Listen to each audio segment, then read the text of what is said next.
If you look around this room, your tiny but mighty team, this is what Governor Brown classifies as low-life politicians. Well, here we are.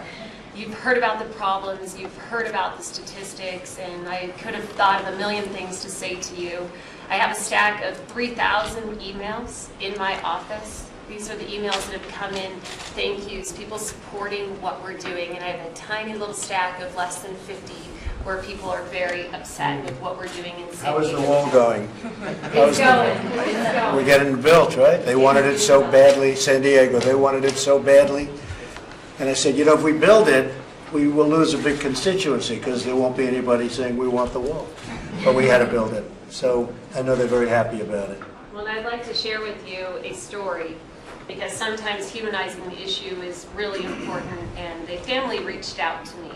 And I brought with me one single photo on that plane since the stack of 3,000 emails was a little difficult to carry.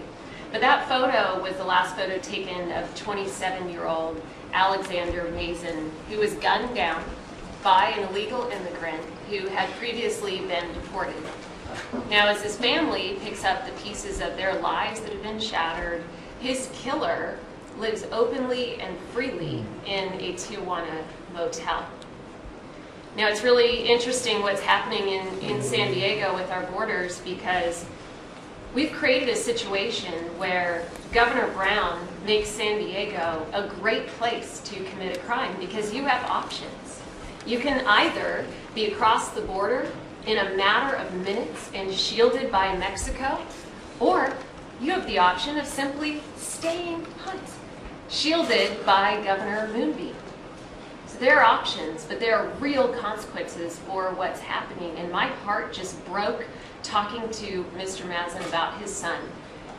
And he described his son dying like a filthy rat in a parking lot, while this killer gets to just live freely in Mexico and being robbed of ever having the opportunity to have grandchildren. Now, he said something that stuck with me. He said, you know, my son, he was a true patriot. He was a wonderful human being, an exemplary citizen, lost because of the problem at our border.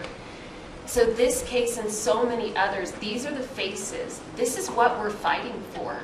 And we're all in because we're going to fight to protect our public safety, and we are going to speak freely about this issue until we can look back at our own children and guarantee their safety in our community.